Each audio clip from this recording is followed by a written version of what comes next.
Gloria al Señor, mis amados, bienvenidos a todos desde la bella ciudad de Ocotepeque hasta nuestra ciudad, San Pedro Sula.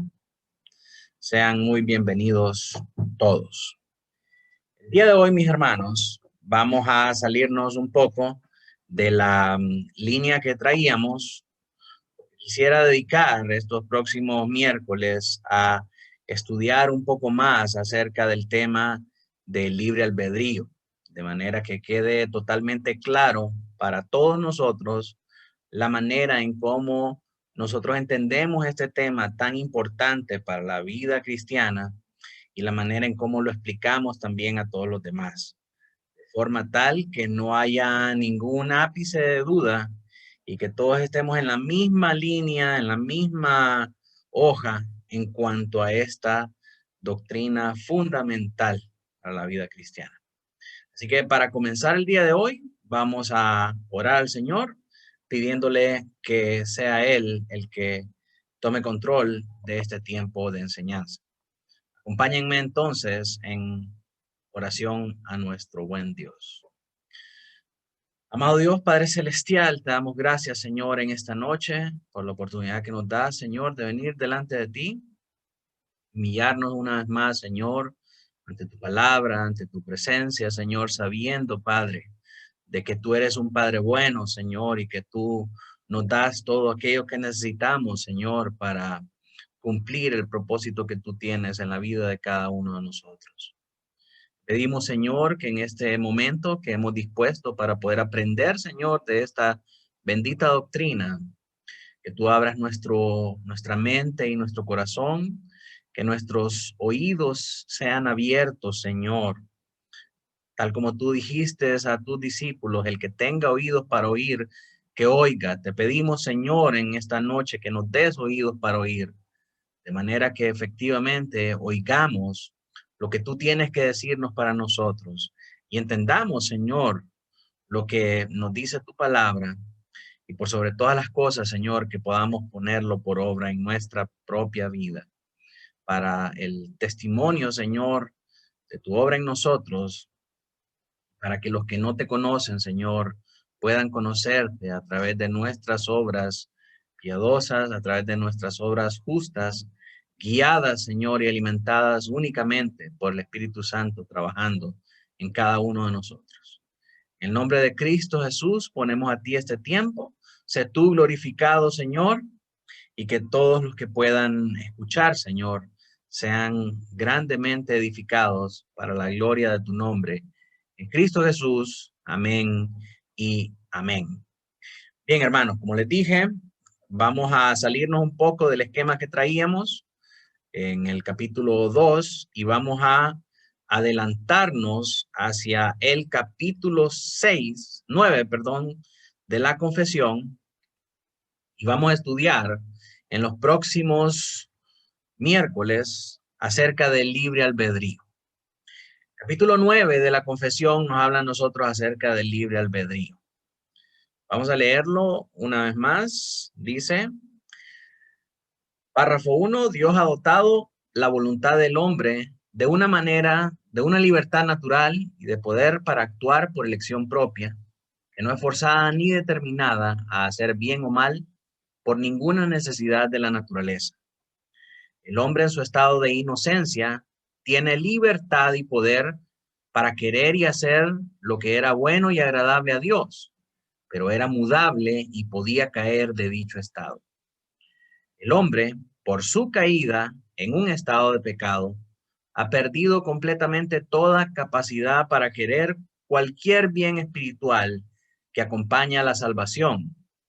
Por consiguiente, como hombre natural que está enteramente opuesto a ese bien y muerto en el pecado, no puede por sus propias fuerzas convertirse a sí mismo o prepararse para ello. Cuando Dios convierte a un pecador y lo traslada al estado de gracia, lo libra de su servidumbre natural bajo el pecado y por su sola gracia lo capacita para querer y obrar libremente lo que es espiritualmente bueno. Sin embargo, por razón de la corrupción que todavía le queda, no quiere ni perfecta, ni únicamente lo que es bueno, sino que también lo que es malo.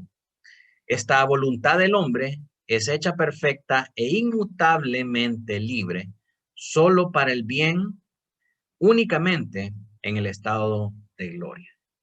Así que esto es lo que la confesión tiene que decirnos a nosotros acerca de el libre albedrío. Para que nosotros podamos entender lo que nos dice la confesión acerca de este tema, tenemos que entender cómo está esbozado este capítulo. Tenemos que entender también cómo, perdón hermanos, Josué Pineda. ¿Quién es Josué Pineda?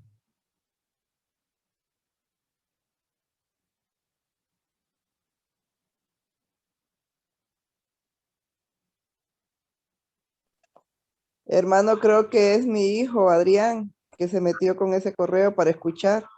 Ok, perfecto. Bienvenido, Adrián, entonces.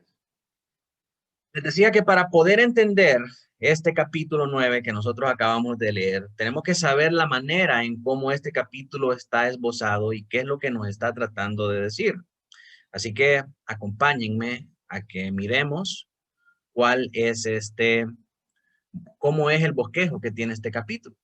En primer lugar, el párrafo número 1 nos da una definición a nosotros de lo que es la libertad humana. En segundo lugar, el segundo párrafo nos habla a nosotros que hay diferentes estados de esta libertad humana, siendo el primer estado el libre albedrío en el estado de inocencia. Y en ese estado de inocencia tenía una inestabilidad original al momento en que el hombre es creado y puesto en el jardín.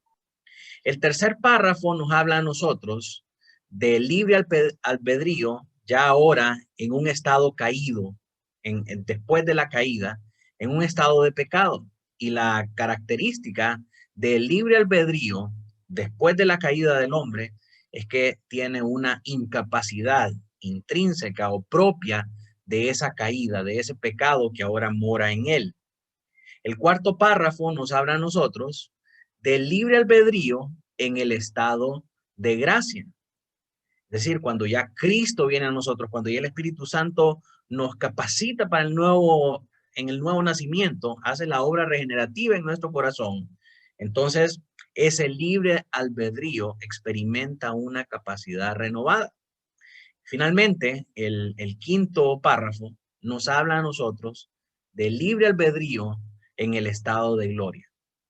Comenzamos con con un estado de inestabilidad y terminamos en ese estado de gloria característico por la inmutabilidad final del libre albedrío. Es decir, que siempre va a escoger lo bueno, ¿verdad? Eso cuando el ser humano esté en un estado de glorificación, en un estado de gloria, también las facultades que perdió el libre albedrío son completamente restauradas en este estado de gloria. Entonces, de esta manera está esquematizado este capítulo. Vamos a comenzar por la definición de la libertad humana. Esta es la libertad natural que tenemos en Dios. La confesión nos dice en el párrafo 1, nuevamente, Dios ha dotado la voluntad del hombre de una libertad natural. Acuérdense que este es el concepto que nos da la confesión acerca de lo que es el libre albedrío. Nos dice, Dios ha dotado la voluntad del hombre de una libertad natural y de poder para actuar por elección propia, que no es forzada ni determinada a hacer bien o mal por ninguna necesidad de la naturaleza. La confesión hace referencia a 3 versículos en particular. En primer lugar, Mateo 17:12 nos dice a nosotros, mas os digo que Elías ya vino y no le conocieron, sino que hicieron con él todo lo que quisieron. Así también el Hijo del Hombre padecerá de ellos. Luego Santiago 1:14, pido perdón, estas citas están copiadas de un recurso en inglés. por eso utiliza la abreviación para el libro de James, pero es Santiago 1:14, dice, sino que cada uno es tentado cuando de su propia concupiscencia es atraído y seducido. Luego Deuteronomio 30:19, dice, a los cielos y a la tierra llamo por testigos hoy contra vosotros. Que os he puesto delante la vida y la muerte, la bendición y la maldición. Escoge pues la vida para que vivas tú y tu descendencia. ¿Verdad? Estos tres ejemplos claramente nos muestran que hay un poder de decisión natural, hay una libertad natural para poder actuar por elección propia la vida del hombre, y este poder ha sido otorgado por el Señor. Esta doctrina del libre albedrío es una doctrina teológica, es decir, que no se encuentra en la Biblia. Es un nombre y una designación que le puso la teología. Como ya vimos en la clase pasada, haciendo el ejercicio, si nosotros typeamos libre albedrío en una Biblia en digital, no vamos a encontrar la palabra libre albedrío en toda la Biblia. Es un concepto teológico, pero uno que es fundamental para entender la manera en la que Dios ha dotado de esta libertad al hombre. Los falsos conceptos acerca de esta enseñanza ha sido pervertido por muchos, falsos maestros. Como dice acá, los falsos conceptos de este libre albedrío han pervertido también todo el sistema de la verdad cristiana. Hay muchas cosas que han sido afectadas por un falso concepto del libre albedrío. Por ejemplo, la salvación. Por ejemplo, el decreto de Dios y muchas otras cosas más, que si se explican de una manera que no tiene fundamento, uno puede caer en serios errores doctrinales. Y ya vamos a ver ahorita cómo repercute eso. Uno de los primeros teólogos de la antigüedad en enseñar acerca de esta doctrina fue Orígenes de Alejandría en el siglo II después de Cristo. Y Orígenes enseñaba esencialmente 6 cosas en relación al libre albedrío. Mire usted las cosas que enseñaba Orígenes. En primer lugar, la condición de pecado universal, el pecado que abarca toda la raza humana, está determinada por pecados individuales que se cometieron en un estado preexistente, es decir, en la eternidad pasada. Orígenes dice que el pecado alcanzó a la raza humana porque todos nosotros pecamos en una eternidad pasada. Hubo un momento en la eternidad pasada en la que nosotros pecamos y ese pecado lo venimos arrastrando hasta esta realidad. Solamente el alma humana de Cristo es la única que no pecó porque Él es Dios. Cristo fue el único que no pecó en la eternidad pasada porque Él es Dios. Por tanto, en su paso por la tierra, Él también fue libre de pecado. Lo que el hombre experimenta en el mundo, bueno o malo, es decir, sus bendiciones y su maldición y sus maldiciones, el que usted tenga riqueza, el que usted tenga pobreza, el que usted experimente tribulaciones y enfermedad aquí en la tierra, en contraste con los que experimentan bendición y riqueza y muchas otras cosas más, es el resultado del grado de pecaminosidad que usted cometió en la eternidad pasada, ¿verdad? Conforme fue su pecado allá en la eternidad pasada, así va a ser el tipo de vida que usted va a tener aquí en esta tierra. Si pecó mucho, entonces a usted se lo va a llevar al río. Si sus pecados fueron pocos, entonces usted va a vivir su vida con bendición aquí en la tierra. Dado que los hombres siempre retienen su libre albedrío, todos serán finalmente salvados mediante su purificación en el fuego purgativo del infierno. Sin importar que usted haya sido bueno o malo en la eternidad pasada, o que su pecado haya sido mucho o poco, y que aquí en esta tierra haya tenido mucho o haya tenido poco, al final todos van a ser refinados en el fuego del infierno, y el infierno va a traer purificación por estos pecados, y al final todos los hombres serán salvos. Así es como de esta enseñanza se derivan muchas falsas enseñanzas también, como el universalismo.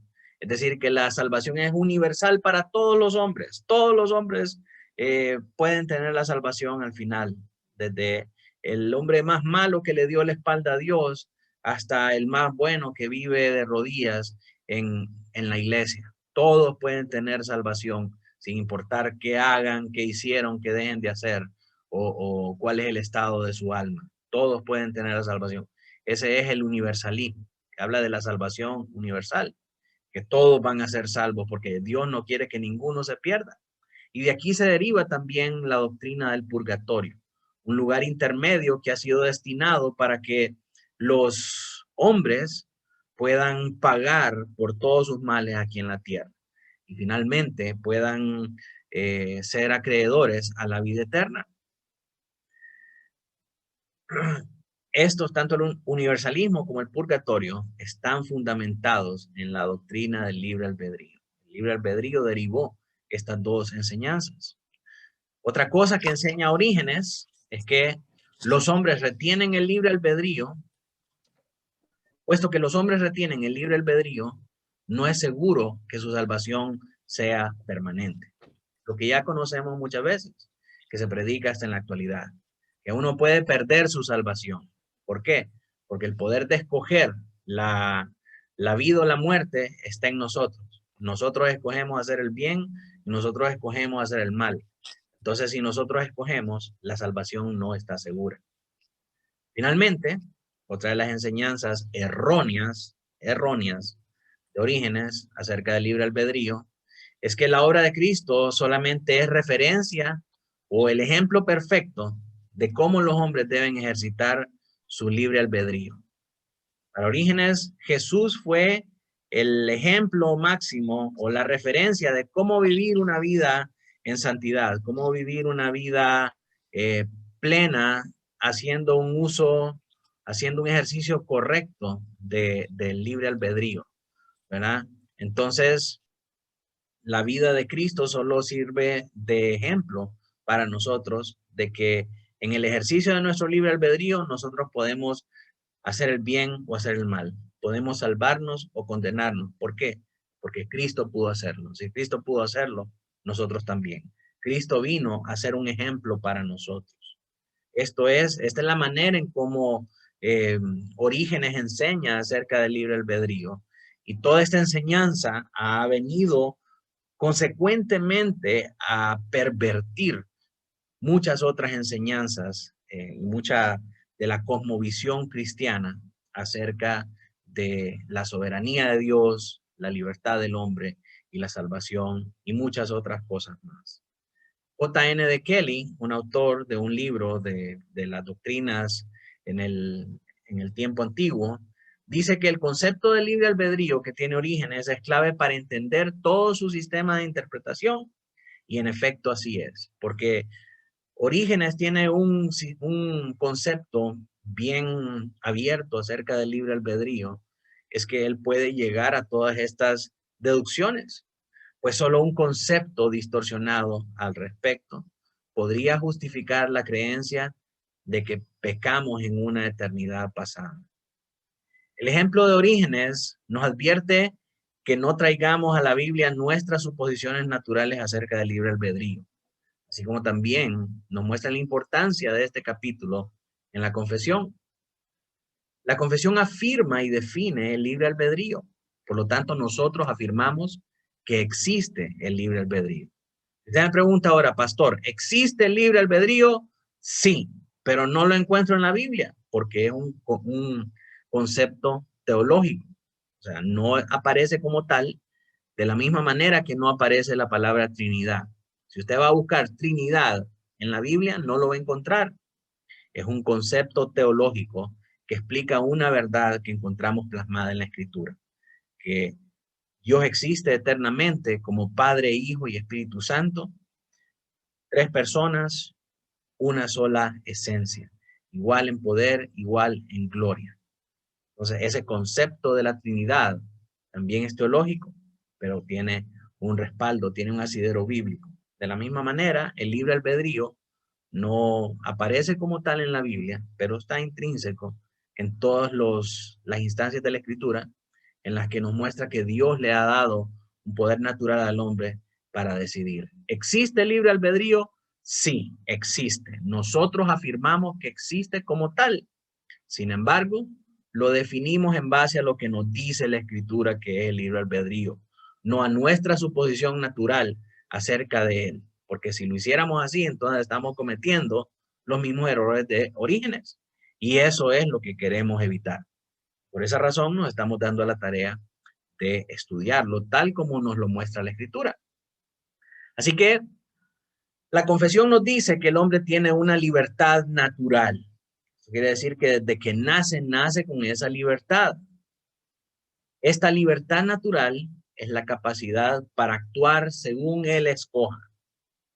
Es también la libertad de escoger como se desea, independientemente de las circunstancias externas o factores ambientales que rodeen a una persona en ese momento.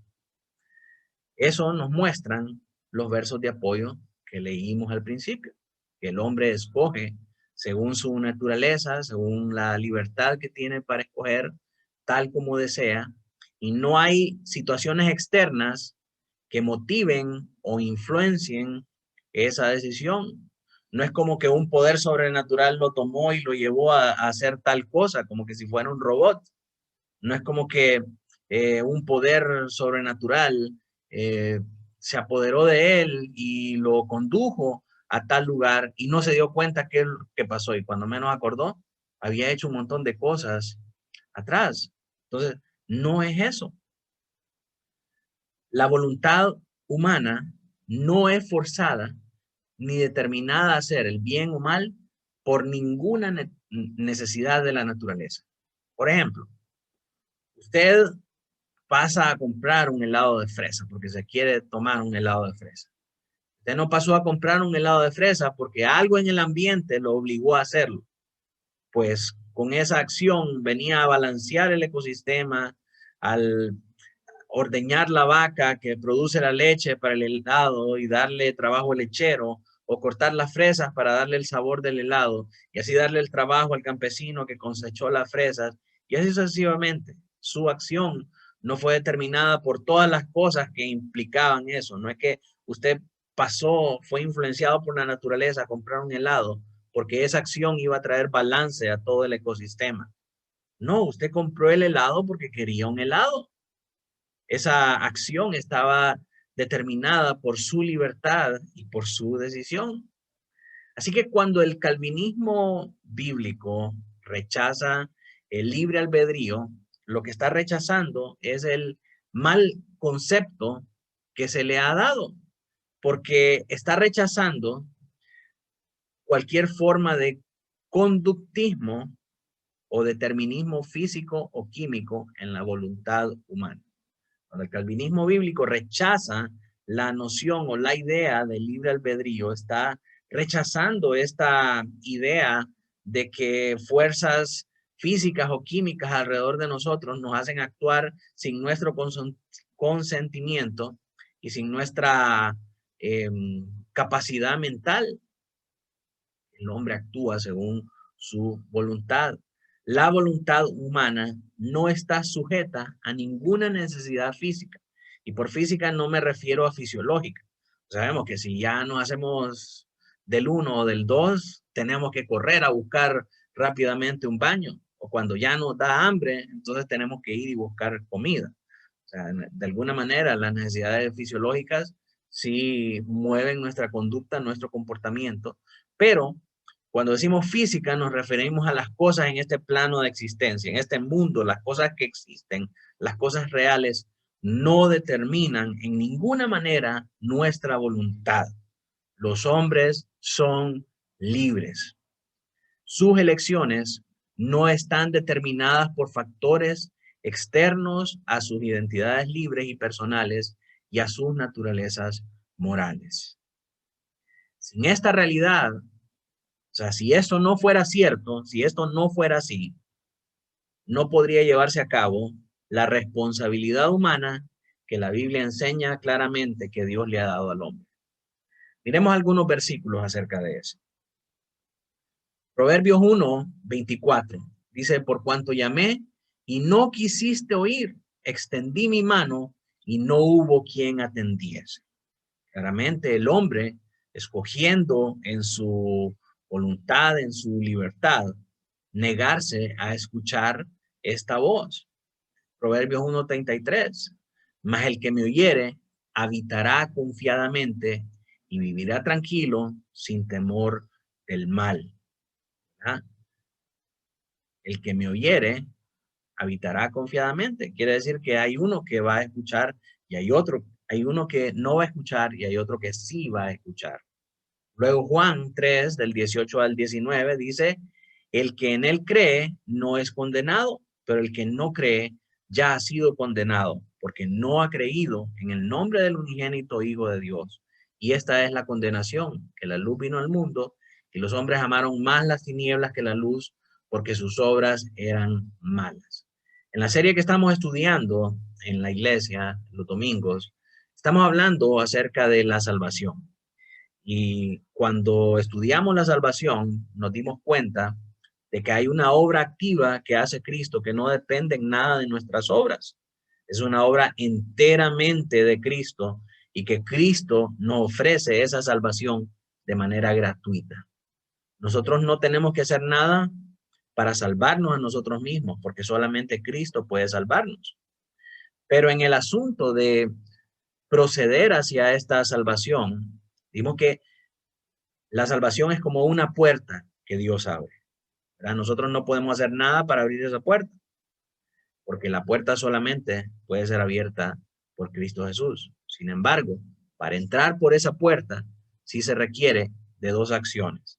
Y esas acciones nos muestra consistentemente la Biblia una y otra vez, en los evangelios, en las cartas paulinas, en el libro de los Hechos, en muchas otras instancias. Las acciones necesarias para pasar por esa puerta de la salvación son arrepentimiento y fe. Y esas sí dependen de nosotros, son obras pasivas que para recibir la salvación nosotros tenemos que hacerlas. Tenemos que arrepentirnos de nuestros pecados y tenemos que poner nuestra fe en Cristo Jesús.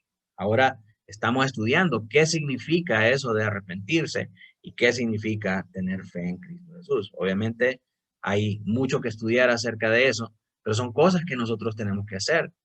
De eso mismo nos están hablando estos versículos, de esa libertad que Dios pone en nosotros para poder pasar por esa puerta, para poder acceder a estas cosas. De este modo, la confesión limita y construye cuidadosamente el concepto de libre albedrío. El libre albedrío no consiste en una incertidumbre total. No es como que yo me levanto pensando, no sé qué me va a llevar a hacer mi voluntad humana el día de hoy. Ay, no, y si mi voluntad me lleva a pecar, y si caigo, y si cometo este error, y si mi libre albedrío me hace ofender a Dios, etcétera, etcétera. El libre albedrío no es una incertidumbre total. La libertad humana no es final, ¿verdad? Aún en el huerto, cuando el libre albedrío estaba en su estado de inocencia, siempre está supeditado a la voluntad soberana de Dios. Y eso es un gran descanso para nosotros, hermanos. Saber que como nos dice Romanos, no es del que corre ni del que quiere, sino que del que Dios tiene misericordia. Saber que aún nuestras acciones están supeditadas a la voluntad soberana de Dios, nosotros podemos descansar en que Dios cuida de nosotros y al final su plan se va a llevar a cabo en nuestra vida. Sea que vivamos, sea que muramos, somos de Cristo. El Señor tiene contados nuestros días y el Señor tiene escrito su plan sobre nosotros. Entonces nuestro libre albedrío está supeditado a la soberana voluntad de Dios, de la misma manera que el libre albedrío en un estado de inocencia en el principio se encontraba bajo esa soberana voluntad de Dios. Y algo que tenemos que entender nosotros es que la voluntad soberana de Dios y la libertad humana no están en conflicto, no están en competencia. Por el contrario, es solamente porque nuestras voluntades están hechas a la imagen de la libertad, de la voluntad suprema de Dios, por lo que nuestras voluntades derivadas son libres. Es porque nuestras libertades están hechas a la gracia soberana de Dios, es que nuestras voluntades derivadas son libres.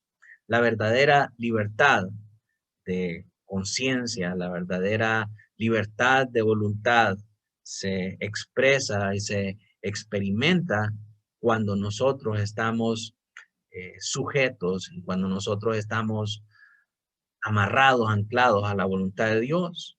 La libertad humana está arraigada en la libertad soberana de Dios. ¿Por qué?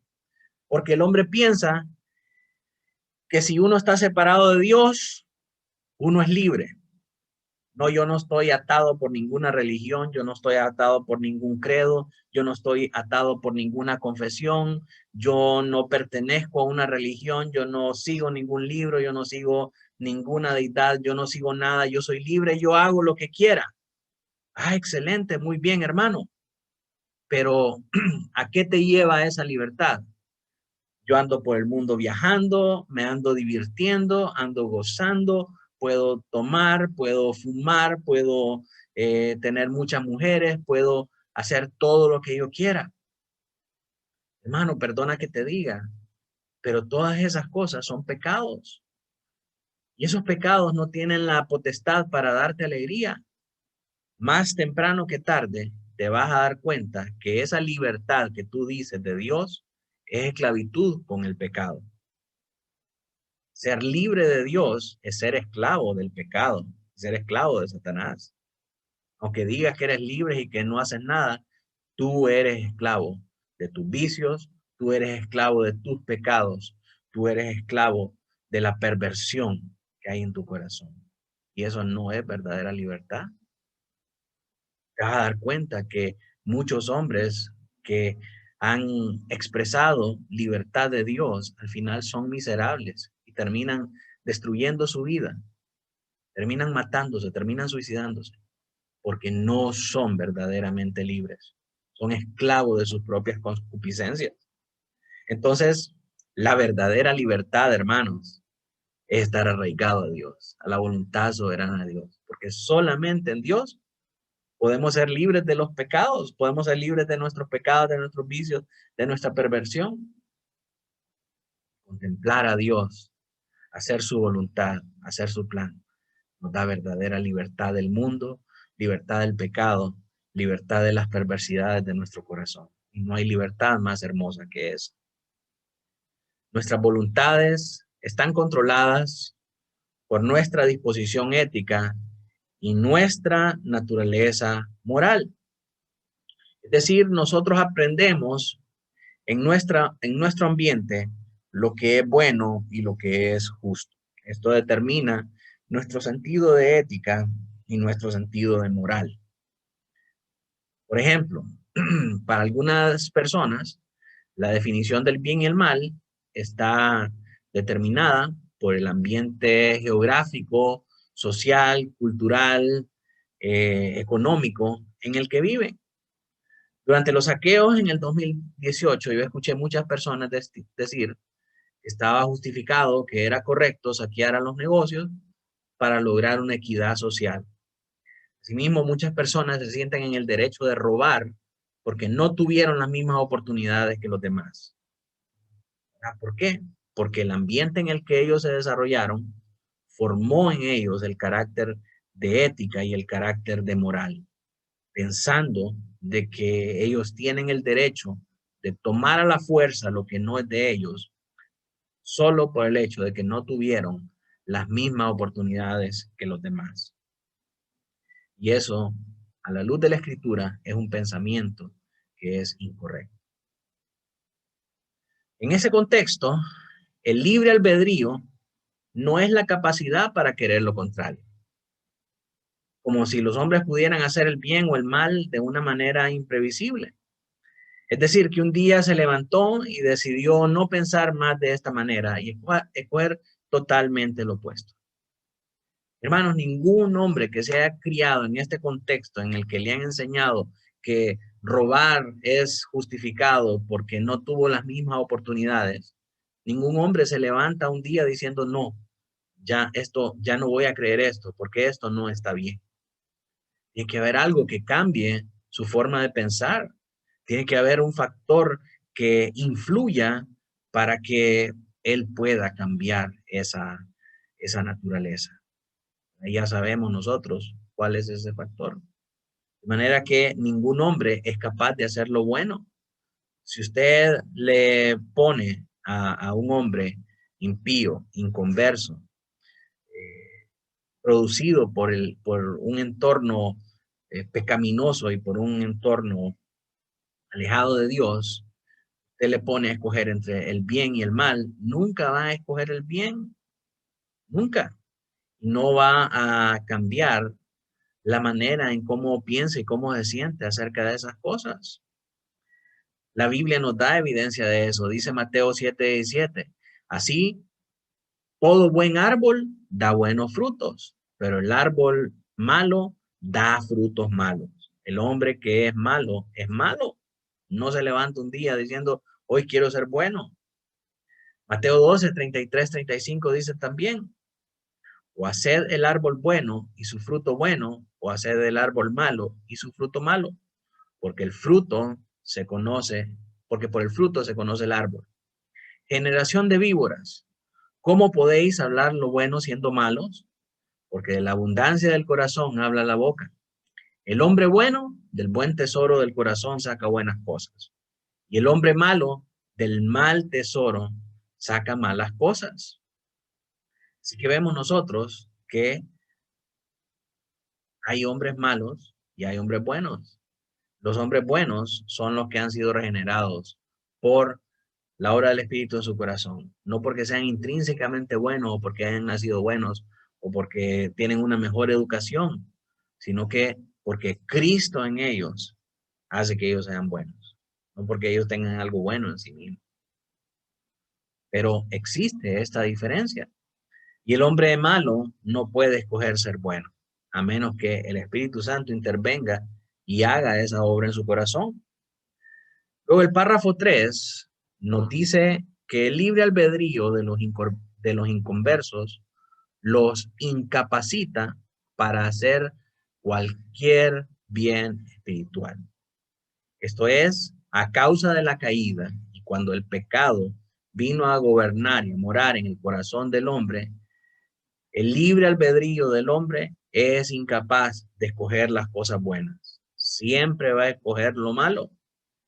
Pasará lo que pasa en la actualidad, que los hombres comienzan a decirle bueno a lo malo y malo a lo bueno. Esto es por causa del pecado que habita en su corazón desde la caída del hombre.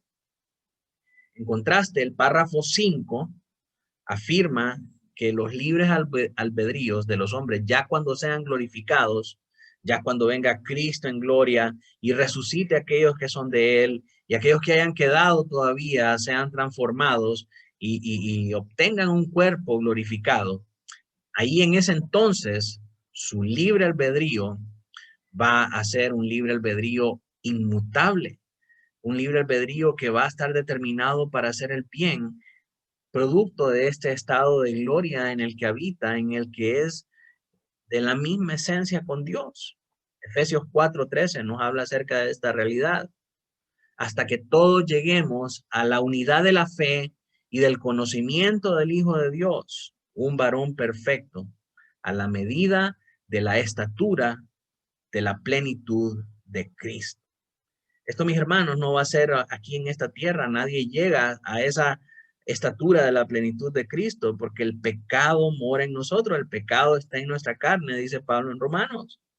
Pero en aquel tiempo, cuando seamos resucitados y tengamos un cuerpo de gloria, en ese tiempo, entonces sí, nosotros vamos a poder tener la estatura de la plenitud de Cristo y nuestro libre albedrío va a ser perfeccionado, va a ser inmutable y va a ser capaz de escoger únicamente las cosas que glorifiquen a Dios. Hebreos 12:23 dice también, a la congregación de los primogénitos que están inscritos en los cielos, a Dios, el juez de todos, y a los espíritus de los justos, hechos perfectos.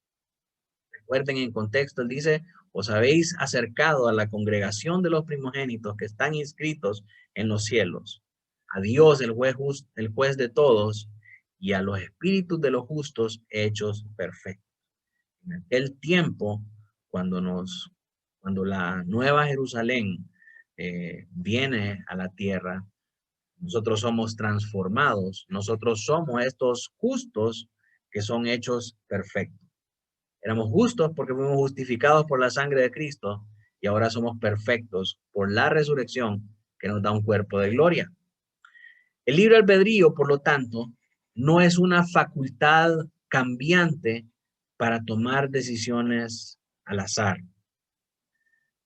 En virtud de que está unido a la naturaleza humana, existen diferentes estados porque la naturaleza humana existe en diferentes estados, como vimos en el bosquejo al principio.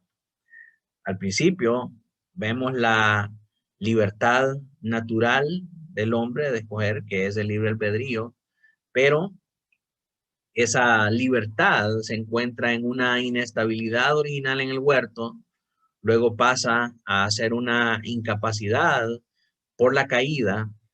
Luego tenemos esta capacidad renovada por la gracia, el nuevo nacimiento en Cristo Jesús, y finalmente tenemos una inmutabilidad final a causa de la resurrección en gloria. Así que el libre albedrío, al estar unido a esta naturaleza humana, existe definitivamente en diferentes estados. En el huerto existía de una manera inestable. En la caída existe completamente incapaz de escoger el bien, completamente oscurecido por el pecado. Luego, cuando venimos a Cristo, el libre albedrío experimenta una capacidad renovada por el Espíritu trabajando en nosotros. Y finalmente, el libre albedrío va a ser perfeccionado con una inmutabilidad cuando seamos nosotros transformados en gloria. Así que el primer párrafo define el libre albedrío. Luego los siguientes párrafos, del 2 al 5, tratan del estado en el que existe este libre albedrío. Estos van desde el estado de la inocencia en el huerto, que está caracterizado por la inestabilidad, hasta el estado de gloria, donde el libre albedrío está caracterizado por la inmutabilidad. Miren lo que dice el párrafo 2 de la confesión, perdón. El hombre en su estado de inocencia tenía libertad y poder para querer y hacer lo que era bueno y agradable a Dios, pero su libre albedrío era mudable y podía caer de dicho estado. Como seres finitos, experimentamos esta mutabilidad en el desarrollo moral y ético de nuestro ser. Cristo mismo, como hombre, experimentó un proceso de maduración ética. Por supuesto, esto no significa que pasó de pecado a justicia. O sea, el que Cristo haya experimentado este estado de maduración ética no significa que es que antes era pecador y ahora vino a ser justo. No, significa que este cambio se dio desde una justicia ética inmadura hacia una santidad madura. Pastor, pero ¿y cómo dice eso? La Biblia nos muestra eso. Lucas 2:40 nos dice, el niño crecía y se fortalecía y se llenaba de sabiduría y la gracia de Dios era sobre él. Luego Lucas 2:52 dice, y Jesús crecía en sabiduría y en estatura y en gracia para con Dios y los hombres. Hebreos 2:10, porque convenía a aquel por cuya causa son todas las cosas y por quienes todas las cosas subsisten, que habiendo de llevar muchos hijos a la gloria, perfeccionase por aflicciones al autor de la salvación de ellos. ¿Ve? Que Jesucristo se perfeccionase por medio de las aflicciones. No es que Cristo no era perfecto, sino que la santidad en él iba de una manera creciente hasta mostrarse en todo su esplendor en la cruz del Calvario. Luego Hebreos 2:18 dice, pues en cuanto él mismo padeció siendo tentado, es poderoso para socorrer a los que son tentados. ¿Sí? La tentación fue algo que él experimentó para demostrar que su fe era perfecta. Hebreos 5 del 8 al 9 dice, y aunque era hijo, por lo que padeció, aprendió la obediencia. Y habiendo sido perfeccionado, vino a ser autor de eterna salvación para todos los que le obedecen. ¿Se da cuenta? Entonces, vemos este proceso, este cambio de justicia ética inmadura en Cristo hasta una santidad completamente madura. Por supuesto, no todos somos nuestros propios Adanes. Todos nacemos en pecado y somos totalmente incapaces de salvarnos a nosotros mismos como resultado del acto de un solo hombre. Sin embargo, no nacemos en un estado en el que nuestras voluntades estén fijas, inmutables para bien o para mal, ¿verdad? Sino que nacemos en un estado en el que nuestra voluntad cambia según nuestro bagaje ético y moral. Existe un proceso de maduración ética que tiene lugar en los conversos en que estos son progresivamente santificados.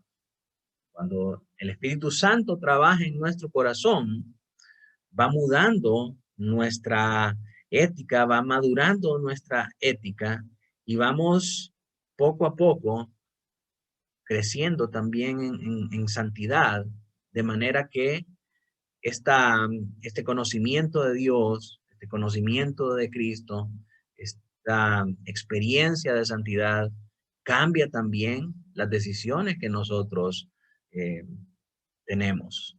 Por experiencia le puedo decir que aún pensando yo que era cristiano y asistiendo a la iglesia, antes de venir al conocimiento de las doctrinas de la gracia y congregarnos en una iglesia de sana doctrina, nuestros domingos eran a veces ir a la iglesia y a veces quedarnos en casa. Y cuando nos quedamos en casa, éramos sumamente fanáticos al fútbol americano y pasábamos todo el domingo viendo partidos de fútbol americano, hasta 8 partidos de fútbol americano, y hacíamos muchas actividades en torno al fútbol americano.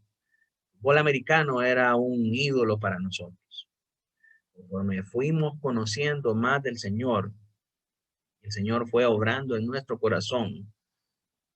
Nosotros comprendimos que el domingo era el día del Señor, un día apartado y consagrado para Dios, de acuerdo a su ley, para rendirle adoración y para reposar de nuestras obras. Un día santo, solemne, en el que la iglesia de Cristo se reúne para entronarlo en su asamblea. Pero eso no ocurrió porque yo me levanté un día y dije, no, esto no tiene que ser así.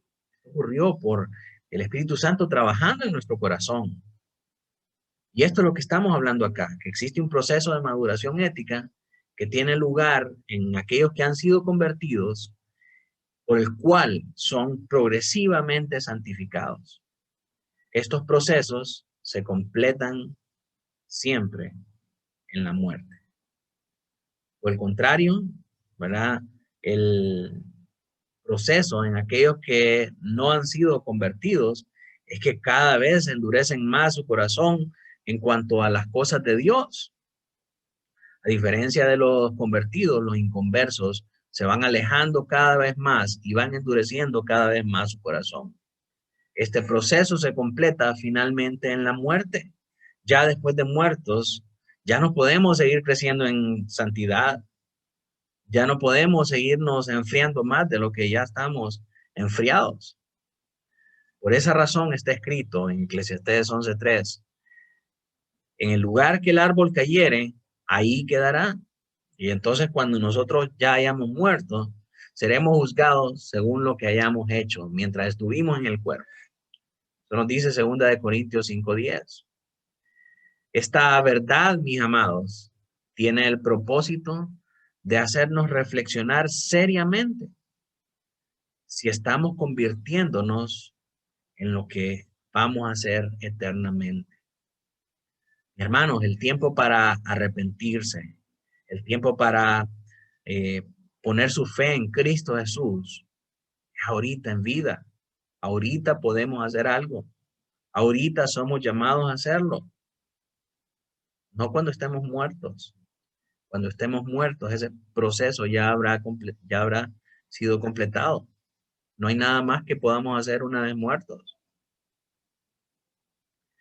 Y el peor error que nosotros podemos cometer es pensar que tenemos tiempo. Ahora más que nunca no tenemos tiempo. Muchos que pensaban que aún tenían tiempo murieron ayer en una unidad de cuidados intensivos. Hermano, la muerte llega sin aviso. Tenemos que estar preparados. Lo que somos ahorita aquí en la tierra es lo que vamos a hacer eternamente. Si usted aquí en la tierra es un cristiano fiel, un cristiano que busca crecer más en el conocimiento de Dios, en su santidad, en los compromisos pertinentes a Él y a la iglesia local, con nuestros hermanos, entonces eso es lo que usted va a hacer en la eternidad también. Pero si aquí en esta tierra usted es un inmaduro, un egoísta, que se dedica a hacer su vida sin reparo de qué pasa a su alrededor, sin ninguna responsabilidad para con Dios y para con su prójimo, eso es lo que usted va a hacer en la eternidad.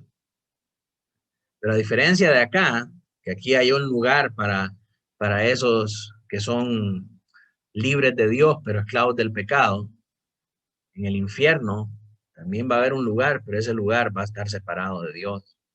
Y ese lugar separado de Dios es un lugar de tormento, un lugar que no es nada bonito. Por lo tanto, hermanos, tenemos que estarnos convirtiendo acá en la tierra en lo que vamos a hacer nosotros eternamente. Clamemos, clamemos por esa gracia que nosotros necesitamos y empleemos la disciplina necesaria que debemos antes que nuestros caracteres morales queden fijos para siempre.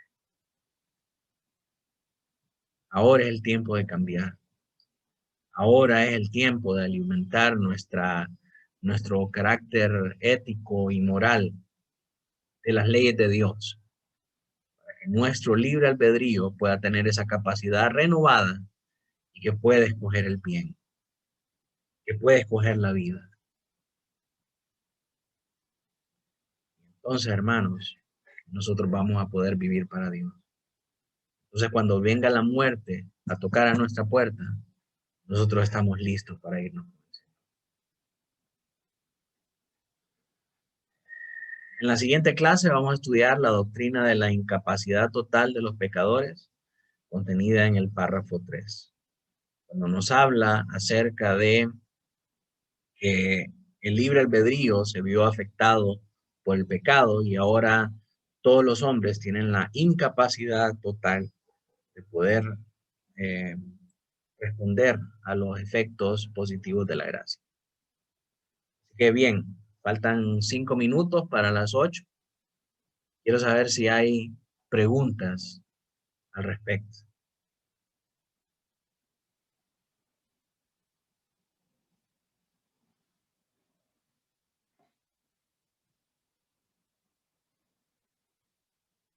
¿Alguien tiene alguna pregunta, mis hermanos?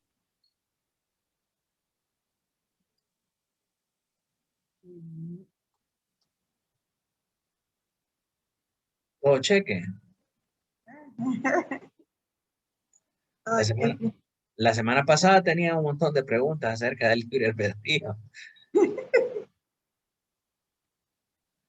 Queda más claro, ¿verdad?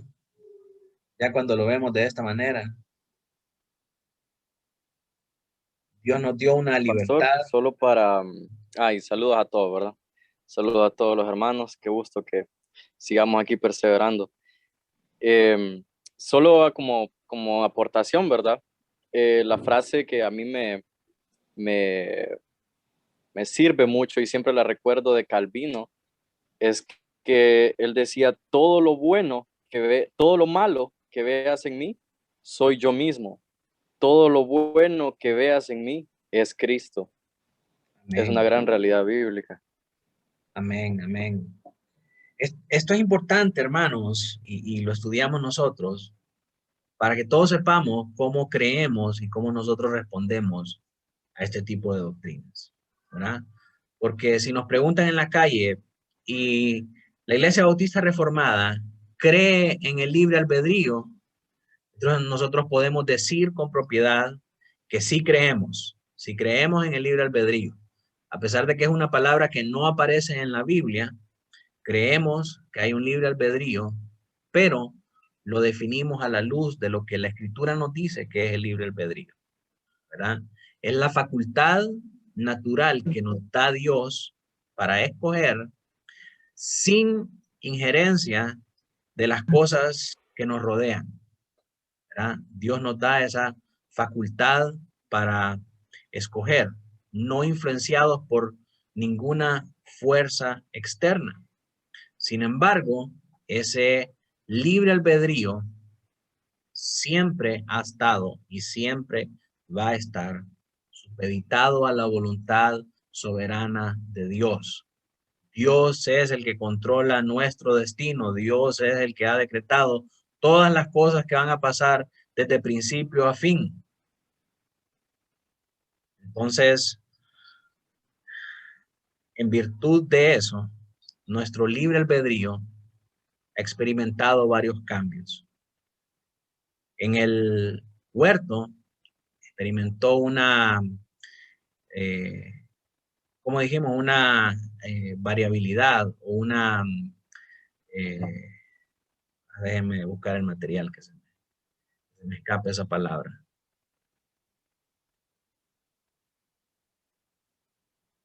Inestabilidad. En el huerto experimentó una inestabilidad y a causa del pecado, ahora es incapaz de escoger lo bueno. Ningún hombre tiene la capacidad de escoger a Dios. Ningún hombre tiene la capacidad de salvarse a sí mismo porque el pecado no lo deja. El pecado obstruye su visión de lo que es bueno y lo inhabilita para escoger las cosas buenas. Es cuando el Espíritu Santo viene a trabajar a nuestro corazón y a darnos una nueva naturaleza libre del pecado, que el libre albedrío ahora puede escoger a Dios, pero a causa de la obra que el Espíritu Santo hizo en nuestro corazón. Finalmente, pues aunque ese libre albedrío ha experimentado una capacidad renovada, todavía, mi hermano, todavía escogemos las cosas malas. Y a mí que no me vengan con cuentos de que no, ahora que soy cristiano ya no me dan ganas de pecar. Mentira. Mira. Mentira. Mentira del diablo, dice el apóstol Santiago. Todavía experimentamos el pecado, porque hasta que nosotros seamos transformados en gloria, vamos a experimentar la inmutabilidad del libre albedrío. Es decir, que el libre albedrío siempre va a escoger lo bueno, porque va a habitar en un cuerpo glorificado a la imagen y a la semejanza de Cristo. Eso es lo que nosotros creemos, hermanos, acerca del libre albedrío.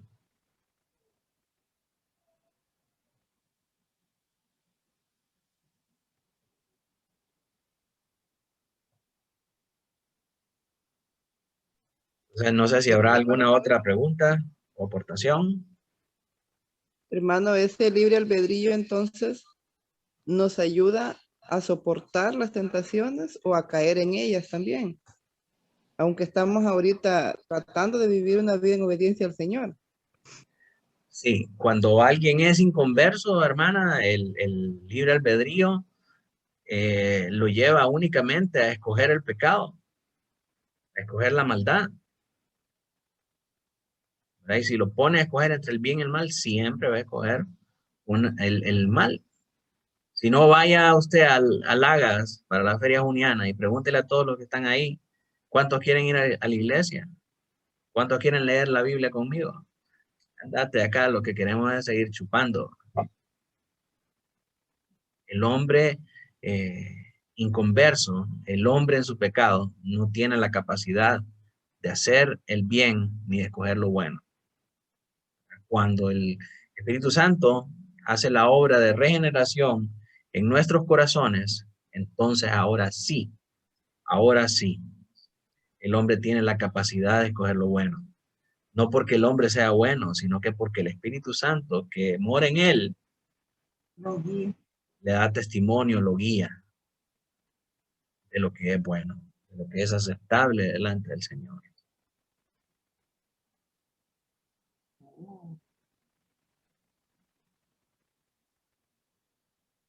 Amén. Amén. Bueno, hermanos, vamos a orar entonces para quedar despedidos. Quiero pedirle a mi hermano Alejandro que nos pueda dirigir en oración. Ok, oremos, hermanos. Gracias, Señor Jesús, por esta oportunidad que nos has dado una vez más de reunirnos como iglesia, como cuerpo tuyo, Señor, para poder aprender más, para poder aprender cada vez un poco más, Señor. Te pedimos, por favor, que esto que hemos aprendido pueda mermar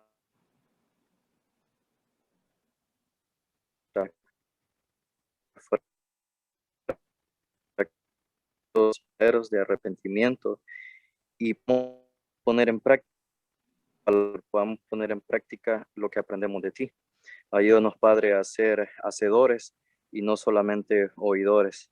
Te agradecemos, Señor, y te pedimos que nos puedas seguir ayudando, Padre, y nos puedas seguir dando las ganas para seguir aprendiendo de ti, Padre, y para poder seguir creciendo en sabiduría y en santidad. En tu nombre santo te lo pedimos. Amén y amén.